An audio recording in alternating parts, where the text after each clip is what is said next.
Hello दोस्तों, नमस्ते, प्रणाम। मैं मीरा नायर अपने यूट्यूब चैनल में सभी दर्शकों को प्रणाम करती हूँ। एक सुहाग गीत लेके आऊँ। अच्छा लगे शेयर करना, कमेंट करना, लाइक करना, सब्सक्राइब करना।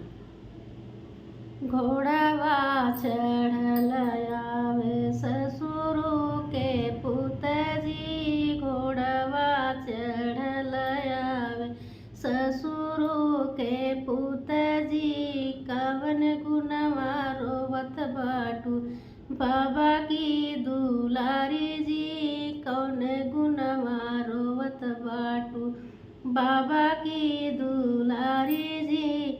घोड़वा चढ़ल आवे ससुरु के पुतजी, कवन गुणवा रोवत बाटू बाबा की दुलारी जी, कौन गुणवा रोवत बाटू बाबा की दुलारी जी। गिरी गए लोटवा ढरकी गए पानी जी, यही गुणवा रोवत बाटी बाबा की दुलारी जी, यही गुणवा रोवत बाटी बाबा की दुलारी जी। घोड़वा चढ़ल आवे ससुरु के पुतजी, कौने गुणवा रोवत बाटू बाबा की दुलारी जी, कौने गुणवा रोवत बाटू बाबा की दुलारी जी।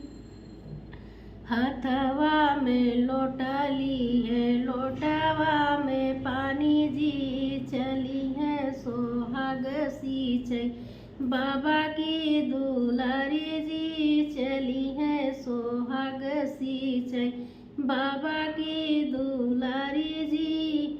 घोड़वा चढ़ल आवे ससुरो के पुतजी, घोड़वा चढ़ल आवे ससुरो के पुतजी, कवन गुणवा रोवत बाटू बाबा की दुलारी जी, कौने गुणवा रोवत बाटू बाबा की दुलारी जी। गिरी गए लोटवा ढरकी गए पानी जी, गिरी गए लोटवा ढरकी गए पानी जी, सुसुकी सुसुकी रोमय बाबा की दुलारी जी, सुसुकी सुसुकी रोमय बाबा की दुलारी जी, सुसुकी सुसुकी रोमय। घोड़वा चढ़ल आवे ससुरु के पुतजी, कौने गुणवा रोवत बाटू बाबा की दुलारी जी, कौने गुणवा रोवत बाटू बाबा की दुलारी जी।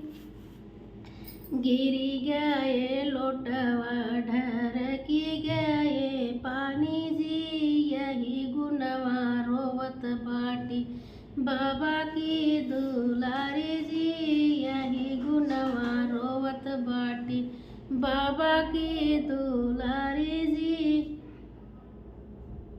नाधी देवई चरखी त भरी देवई पानी जी, नाधी देवई चरखी त भरी देवई पानी जी, लहर न लगी है सुहागवा के पानी जी, लहर न लगी है सुहागवा के पानी जी।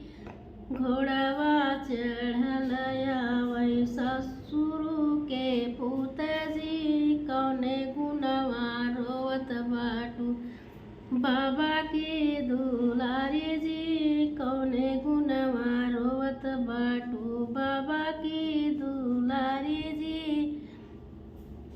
हाथवा में लोटा ली है, लोटावा में पानी जी, चली है सोहाग सींचे बाबा की दुलारी जी, चली है सोहाग सींचे बाबा की दुलारी जी।